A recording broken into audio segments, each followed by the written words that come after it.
அனைவருக்கும் அன்பின் வாழ்த்துக்கள்.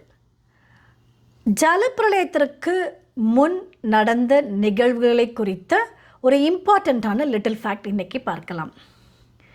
இந்த ஜலப்பிரளயத்திற்கு முன் இருந்த இந்த காலப்பகுதியை வேதம் எவ்வாறு அழைக்கிறது அப்படின்றத 2 பேதுரு 3ஆம் அதிகாரம் 6ஆம் வசனத்தில் வாசிக்கலாம். அப்பொழுது இருந்த உலகம் ஜலப்பிரளயத்தினாலே அழிந்ததென்பதையும் மனதார அறியாமல் இருக்கிறார்கள். இந்த பீரியடை அப்பொழுது இருந்த உலகம் அப்படின்னு சொல்லியிருக்கிறாங்க. இதே அதிகாரத்தில் இன்னும் 2 காலப்பகுதிகளை குறித்து நம்ம வாசிக்கலாம். 2 பேதுரு 3ஆம் அதிகாரம் 7ஆம் வசனம். இப்பொழுது இருக்கிற வானங்களும் பூமியும் அந்த வார்த்தையினாலேயே அக்கினிக்கு இரையாக வைக்கப்பட்டு தேவ பக்தி இல்லாதவர்கள் நியாயம் தீர்க்கப்பட்டு அழிந்து போகும் நாள் வரைக்கும் காக்கப்பட்டிருக்கிறது. இது இப்போ இருக்கிற வானமும் பூமியும் இது ஏதோ ஒரு பீரியட் வரைக்கும் காக்கப்பட்டு கொண்டு வருகிறது அப்படின்ட்டுருக்கு. அடுத்தது 12ஆம் வசனம். அவருடைய வாக்கு தத்தத்தின்படியே நீதி வாசமாயிருக்கும் புதிய வானங்களும் புதிய பூமியும் உண்டாகும் என்று காத்திருக்கிறோம். ஸோ நாம் இன்னும் ஒரு எதிர்காலத்தில் நடக்க போகிற ஒரு நிகழ்வுக்காக நாம் அனைவரும் காத்து கொண்டிருக்கிறோம் அப்படின்ற ஒரு இன்ஃபர்மேஷனும் இங்கே இருக்குது.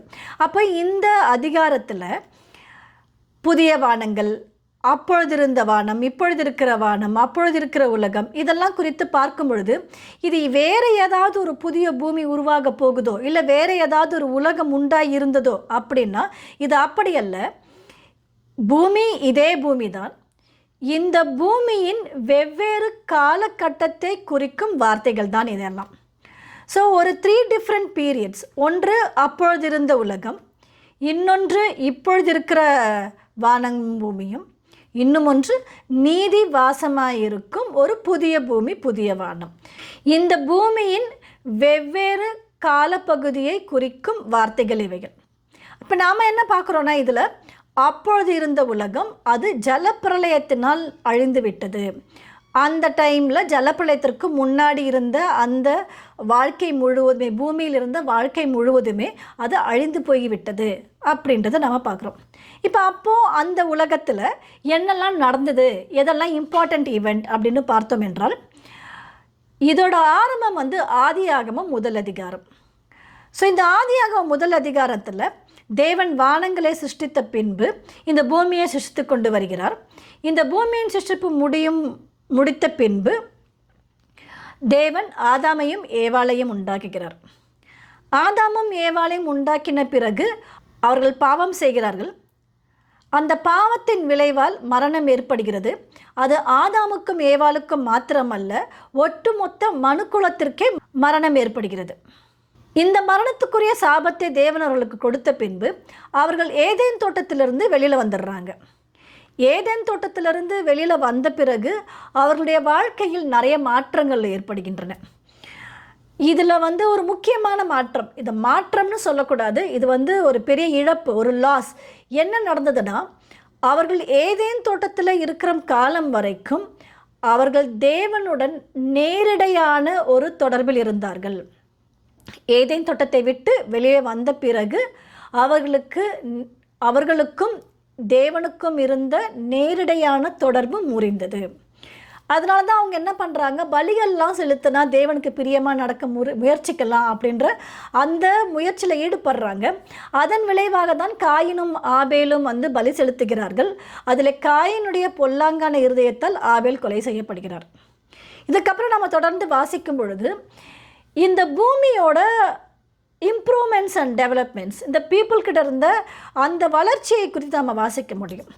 ஆதியாகமம் 4ஆம் அதிகாரம் 17ஆம் வசனத்தில் காயின் ஒரு பட்டணத்தை கட்டுகிறார் அப்படின்னு நம்ம வாசிக்கிறோம். அப்படின்னும் பொழுது அவங்க எப்படி வாழ்ந்தார்களோ அந்த வாழ்க்கை முறையை விட்டு ஒரு படி மேலே டெவலப் ஆகுறாங்க. அதாவது ஒரு சிட்டி பில்ட் பண்ணுறாங்க. இதுக்கப்புறமா இன்னும் 20, 21, 22ஆம் வசனங்களில் வாசிக்கும் பொழுது அங்கே இன்னும் மிக அதிகமான டெவலப்மெண்ட்ஸ் நம்ம பார்க்க முடியும். அதாவது டென்ட்டு கட்டுறாங்க, கூடார தொழில் ஆரம்பிக்கிறாங்க. அப்புறம் மந்தைகள் வந்து மேய்ப்பவர்களாகிறார்கள். இதற்கு பிறகு வந்து மியூசிக்கல் இன்ஸ்ட்ருமெண்ட்ஸ்லாம் வந்து செய்கிறாங்க. இதன் பிறகு இரும்பு, பித்தளை போன்ற மெட்டல் ஒர்க்ஸ்லாம் கூட பண்ண ஆரம்பிக்கிறாங்க. இதற்கெல்லாம் ஒரு ஆரம்பம் உண்டு அப்படின்றதையும் வந்து நாம் இந்த பைபிளில் இந்த வசனங்களில் வாசிக்கும் பொழுது தெரிந்து கொள்ளலாம். இதற்கு அப்புறமா வர்ற டீட்டெயில் என்னென்னா, ஆதியாகமம் 5ஆம் அதிகாரம். இதில் வந்து ஆதாமினுடைய வம்ச வரலாறு பற்றின குறிப்புகள் பார்க்க முடியும். ஆதாமில் ஆரம்பித்து நோவா வரைக்கும் இருக்கிற காலப்பகுதியில் வாழ்ந்தவர்களுடைய வருடங்கள், எத்தனை வருடங்கள் அவர்கள் வாழ்ந்தார்கள் அப்படின்ற குறிப்பை நம்ம பார்க்க முடியும். இந்த குறிப்பிலிருந்து நாம் வந்து 2 முக்கியமான காரியங்களை வந்து கவனிக்கணும். ஒன்று, இதை ஆதாம் வாழ்ந்த காலம் இத்தனை வருடங்கள் வாழ்ந்தார், அவருடைய குமாரர் இத்தனை வருடங்கள் வாழ்ந்தார் அப்படின்ற கால்குலேஷன் 1 by 1 இப்படி போட்டோம்னா நமக்கு ஆதாமில் ஆரம்பித்து ஜலப்பிரளயம் வரையுள்ள, அதாவது அப்பொழுது இருந்த உலகத்தின் காலப்பகுதி எவ்வளவு நமக்கு தெரிந்துடும். ஜலப்பிரளயத்திற்கு முன்னிருந்த காலப்பகுதி வரைக்கும் நம்ம கால்குலேட் பண்ணோம்னா 1655 வருடங்கள் என்று நாம கணக்கிட முடியும். ஸோ இந்த கால்குலேஷன்ல இன்னொரு முக்கியமான விஷயம் என்ன பார்க்கலாம்னா, அது ஏனோக்கினுடைய காலப்பகுதி. இது ரொம்ப இன்ட்ரெஸ்டிங்கா இருக்கும். ஏனோக்கினுடைய தந்தை யாரேது அப்படின்றவர், அவர் வாழ்ந்த வருடங்கள் எவ்வளோனா 962 வருடங்கள். ஏனோக்கிற்கு முன்னிருந்த ஜெனரேஷன்ஸ்ல அதிக வருடங்கள் வாழ்ந்தவர் வந்து இந்த யாரேது 962 இயர்ஸ்.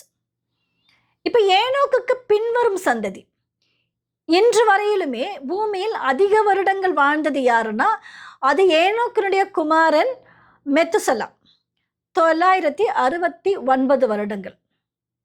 ஆனால் இந்த ஏனோக்கு தான் இந்த மொத்த வம்ச வரலாற்றிலேயே, அந்த 5ஆம் அதிகாரத்தில் கூறப்பட்டுள்ள இந்த வம்ச வரலாற்றிலேயே குறைந்த வருடங்கள் வாழ்ந்தவர் இந்த ஏனோக்கு 365 வருடங்கள் மட்டுமே.